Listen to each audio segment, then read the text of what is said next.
ආයිබෝවන් කියලා ඔයාලා හැමෝම සාදරයෙන් පිළිගන්නවා. ඉතින් අද වීඩියෝ එකකින් කතා කරන්නේ 2024 වසරට සාපේක්ෂව 2025 වසර වෙද්දී රුසියාවේ යුද්ධ ශක්තියට මොකද වෙලා තියෙන්නේ කියලා.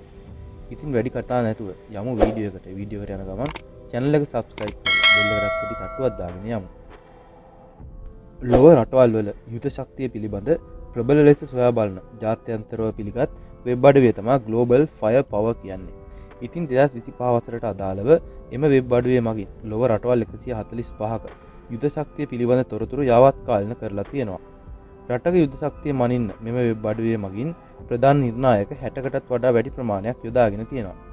ඉතින් රුසියාව කියන්නේ මේ වෙද්දී වසර දෙකකටත් වැඩි කාලයක ඉඳන් යුක්‍රේනය ඇතුළු බටහිර රටවල් එක්ක තනි රටක් විදියට ඉතා සාර්ථක ලෙස යුද්ධයක් මෙහෙයවමින් සිටින ආසියා මහද්වීපයේ පිහිටා ඇති ලොව බලවත්ම රටක්. ඇමරිකාව ඇතුළු බටහිර රටවල් විසින් රුසියාවට විරුද්ධව මේ වෙද්දී සම්බාධක 20000කටත් වඩා වැඩි ප්‍රමාණයක් ක්‍රියාත්මක කරමින් පවතිනවා. ඊටත් අමතරව බටහිර රටවල් වලින් යුක්‍රේනයට යුද්ධමය වශයෙන් ආධාර අනුබලත් ලබා දෙනවා. ඉතින් මේ සේරම බාධක මැද්දේ රුසියාව තවමත් ශක්තිමත්ව යුද්ධයක් මෙහෙයවන ගමන් රටේ ආර්ථිකයත් ස්ථාවර මට්ටම පවත්වාගෙන යනවා. මේ සේරම දේවල් කළමනාකරණය කරගනිමින් ඉතා සාර්ථක පාලනයක් ඒ රට ජනාධිපති වන ව්ලාදිමීර් පුටින් විසින් ගෙන යනවා. රටක යුද ශක්තිය තීරණය වෙන ප්‍රධානම සාධකය වෙන්නේ එම රටේ යුද පිරිවැය ලෙස වෙන් කරන මුදල් ප්‍රමාණය අනුව. ඉතින් 2025 වසරට රුසියාව තම යුද පිරිවැය ලෙස ඇමරිකන් ඩොලර් බිලියන 126ක විශාල මුදලක් වෙන් කරලා තියෙනවා. ඒ ලොව තුන්වන විශාලතම යුද පිරිවැයද වෙනවා. නමුත් 2024 වසරේදී එම ප්‍රමාණය වුණේ ඇමරිකන් ඩොලර් බිලියන 109ක්. ඉතින් ඔයාලට පැහැදිලි ඇති පුටින්ගේ සැලැස්ම මොකක්ද කියලා. තව දෙයක් මතක් කරන්න ඕනේ. ලොව වැඩිම යුද පිරිවැය ලෙස ඇමරිකන් ඩොලර් බිලියන 895ක මුදලක් 2025 වසර සඳහා ඇමරිකා එක්සත් ජනපදය වෙන් කරලා තියෙනවා. මෙම ලයිස්තුවේ දෙවන තැන ඉන්නේ චීනය. චීනය ඇමරිකන් ඩොලර් බිලියන 266.85ක මුදලක් ඒ රට යුද පිරිවැය ලෙස වෙන් කරලා තියෙනවා. රුසියාවේ යුද ශක්තිය පිළිබඳ සොයා බලද්දී මුලින්ම බලන්න වෙන්නේ රුසියාව සතුව පවතින න්‍යෂ්ටික අවි ප්‍රමාණය කොච්චරද කියන සාධකය. ඒකට ප්‍රධාන හේතුව වර්තමානයේ වෙද්දී ලොව වැඩිම න්‍යෂ්ටික අවි ප්‍රමාණයක් පවතින්නේ රුසියාව සතුව. එම ප්‍රමාණය න්‍යෂ්ටික අවි 5889ක් වෙනවා. නමුත් රටක යුද ශක්තිය මනින්න මේ න්‍යෂ්ටික අවි කියන සාධකය භාවිතා කරන්නේ නැහැ. ඒකට හේතුව තමයි න්‍යෂ්ටික අවි කියන්නේ වර්තමානයේ වන විට ලෝක සම්මත අවියක් ලෙස පිළිගන්නේ නැති නිසා. න්‍යෂ්ටික අවි ප්‍රමාණය අනුව ලොව දෙවන තැන ඉන්න රට වෙන්නේ ඇමරිකාව. ඇමරිකාව සතුව න්‍යෂ්ටික අවි 5244ක් පවතිනවා. වර්තමානයේ වෙද්දී රුසියාව සතුව මේ න්‍යෂ්ටික අවි ගෙන යා හැකි අන්තර්මහද්වීපික බැලිස්ටික් මිසයිල් පවා පවතිනවා. ඒ වගේම සබ්මැරින් මගින් ක්‍රියාත්මක කළ හැකි බැලිස්ටික් මිසයිල් පද්ධතියක් සහ බර ටොන් 30ක් දක්වා බර බෝම්බ හෙළිය හැකි විශාල ගුවන් යානා පවා රුසියාව සතුයි. ඉතින් ඔබට හිතා ගන්න පුළුවන් වෙයි රුසියාවේ න්‍යෂ්ටික අවි ශක්තිය මොන වගේද කියලා. නමුත් රුසියාව මේ කිසිම ආයුධයක් භාවිතා නොකර තමා මේ තරම් සාර්ථක ලෙස යුක්‍රේනයට යුද්ධය පවත්වාගෙන යන්නේ. රුසියාව කියන්නේ ගොඩබිම භූමි ප්‍රමාණය අතින් ලොව විශාලතම රට වෙනවා. වර්ග කිලෝමීටර මිලියන 17.09ක විශාල භූමි ප්‍රමාණයක් රුසියාව සතුයි. ඉතින් මේ කාරණය නිසා රුසියාව වැඩිපුරම තම රටේ භූමියේ ආරක්ෂාව පිළිබඳ වැඩි අවධානයක් යොමු කරලා තියෙනවා. මේ වෙද්දී නේටෝ සංවිධානයත් එක් පැත්තකින් රුසියාවට මායිම් වෙනවා. මේ තත්ත්වය මත රුසියාවට ගොඩබිම පදනම් උපාය මාර්ගික මිසයිල් බලකායක්ද පවතිනවා. ඒ වගේම භූමියේ යුද බලය අතින් ඇමරිකාවට වඩා රුසියාව ඉදිරියෙන් ඉන්නවා. රුසියාව සතුව මේ වෙද්දී යුද ටැංකි 5750ක ප්‍රමාණයක් පවතිනවා. නමුත් 2024 වසර ආරම්භයේ රුසියාව සතුව යුද ටැංකි 14777ක ප්‍රමාණයක් පවතින බව Global Firepower වෙබ් අඩවිය සඳහන් කරලා තියෙනවා.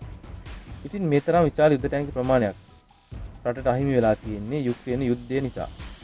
එය බරපතල කඩාවැටීමක් බවයි විදේශ විචාරකයන් සඳහන් කරන්නේ. මේ වෙද්දී ඇමරිකාව සතුව යුද ටැංකි 4640ක් පවතිනවා. නමුත් 2025 වසර වෙද්දී ලොව වැඩිම යුද ටැංකි ප්‍රමාණයක් පවතින්නේ චීනය සතුව. ඒ යුද ටැංකි 6800ක සංචිතයක්. ඒ වගේම රුසියාව සතුව සන්නද්ධ යුද රථ 131527ක ප්‍රමාණයක්ද පවතිනවා. ලොව වැඩිම ස්වයං චලිත කාලතුවක්කු ප්‍රමාණය වන 5168ක ප්‍රමාණය පවතින්නේද රුසියාව සතුව. ඇදගෙන යන කාලතුවක්කු 8505ක ප්‍රමාණයක්ද රුසියාව සතුයි.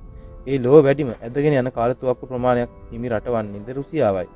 ඒ වගේම රුසියාව සතුව ජංගම රොකට් විදිනයන් 3005ක ප්‍රමාණයක්ද පවතිනවා. දැන් බලමු රුසියාව සතුව පවතින ගුවන් හමුදා ශක්තිය සහ අභ්‍යවකාශ හමුදා ශක්තිය මොන වගේද කියලා.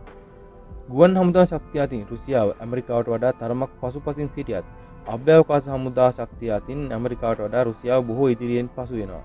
ඒකට ප්‍රධාන හේතුවක් තමයි සෝවියට් සමයේ පටන් අභ්‍යවකාශ තාක්ෂණය අතින් ලොව බලවත්ම රට රුසියාව වීම. ඒ අනුව රුසියානු ගුවන් හමුදා බලකායට ප්‍රහාරක යාන, ඔත්තු බලන යාන, ඉන්ධන ප්‍රවාහන යාන, භාණ්ඩ ප්‍රවාහන යාන, ඩ්‍රෝන යාන, නියමුවන් රහිත යාන, බෝම්බ හෙළන යාන සහ හෙලිකොප්ටර් යාන විශාල ප්‍රමාණයක්ද රුසියාව සතු වෙනවා. මේ විදිහට රුසියාව සතුව මුළු යුද ගුවන් යාන 4292ක ප්‍රමාණයක් පවතිනවා. ඇමරිකාව සතුව 13043ක ගුවන් යාන ප්‍රමාණයක් මේ වෙද්දී පවතිනවා.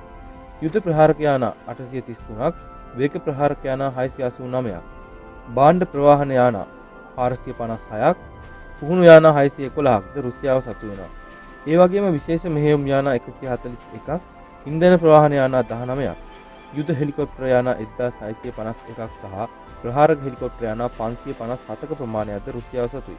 රුසියාවේ ගුවන් හමුදා සාමාජිකයන් 1,65,000ක පමණ විශාල බලකායක් සිටිනවා. මේ අනුව 2024 වසරට සාපේක්ෂව විශාල ලෙස රුසියාවේ ගුවන් හමුදා ශක්තිය වර්ධනය කරගෙන තියෙනවා. ඉතින් ඔයාලට පැහැදිලි ඇති ලොව බලවත්ම රටවල් Tamanට උපාය මාර්ගිකව වැදගත් වන විදිහට තමයි තම රටේ යුද ශක්තිය වර්ධනය කරගෙන තියෙන්නේ. උදාහරණයක් විදිහට ඇමරිකාව ගත්තොත් ඇමරිකාව ගොඩබිම් යුද ශක්තියට වඩා ඔවුන්ගේ ගුවන් සහ නාවික බලය ගැන වැඩි අවධානයක් දීලා තියෙනවා. ඒකට ප්‍රධාන හේතුව වෙන්නේ ඇමරිකාව වෙනම මහද්වීපයක පිහිටා තිබීමත්, එම කලාපය තුළ ඇමරිකාවට අභියෝග කළ හැකි වෙනත් කිසිදු රටක් නොමැති වීමත් කියන කාරණා නිසා. නමුත් රුසියාවේ තත්ත්වය ඊට හාත්පසින්ම වෙනස් වෙලා තියෙනවා. රුසියාව රටවල් 13කට මායිම්ව පිහිටනවා. මේ බොහෝ රටවල් ඇමරිකන් හිතවාදී රටවල්. ඉතින් මේ කාරණේ නිසා රුසියාව තම රටේ භූමියේ ආරක්ෂාව වෙනුවෙන් වැඩි අවධානයක් යොමු කරලා තියෙනවා. ඇත්තටම රුසියාව සතුව ගොඩබිම් මෙහෙයුම් උපාය මාර්ගික බලකායක්ද මේ වෙද්දී පවතිනවා. ඒ වගේම රුසියාව සතුව 35,70,000ක පමණ විශාල හමුදාවක් පවතිනවා. ක්‍රියාකාරී යුද සෙබළුන් 13,20,000ක්, සංසිද්ධ යුද සෙබළු 20 ලක්ෂයක් පමණ සිටිනවා. 2,50,000ක පමණ පැරාමිලිටරි හමුදාවක් රුසියාව සතු වෙනවා. දැන් අපි බලමු 2025 වසර වෙද්දී රුසියාවේ නාවික හමුදා ශක්තිය මොන වගේද කියලා. රුසියානු නාවික හමුදාව සතුව මුළු සෙබළුන් 1,60,000ක් පමණ සිටිනවා. මුළු යුද යාත්‍රා 419ක්ද පවතිනවා.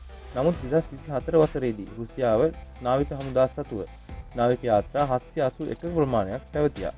මෙම යාත්‍රා ප්‍රමාණයට එක් ගුවන් යාන ප්‍රවාහන යාත්‍රාවක්, මුර යාත්‍රා 123ක්, සබ්මැරින් යාත්‍රා 63ක්, ඩෙස්ට්‍රෝයර් වර්ගයේ යාත්‍රා 10ක්, ෆ්‍රයිගේට් වර්ගයේ යාත්‍රා 12ක්, කෝවෙට් වර්ගයේ යාත්‍රා 83ක්ද පවතිනවා. රුසියාව සම්බන්ධ සහ රුසියාවේ යුද ශක්තියට බලපාන තවත් වැදගත් කාරණා කිහිපයක් තමයි ලොව තුන්වන වැඩිම බොරතෙල් නිෂ්පාදනය වන රට වෙන්නේ රුසියාව. ඒ වගේම ස්වභාවික ගෑස් නිෂ්පාදනය අතින් ලොව දෙවන තැන ඉන්න රට වෙන්නේ රුසියාව.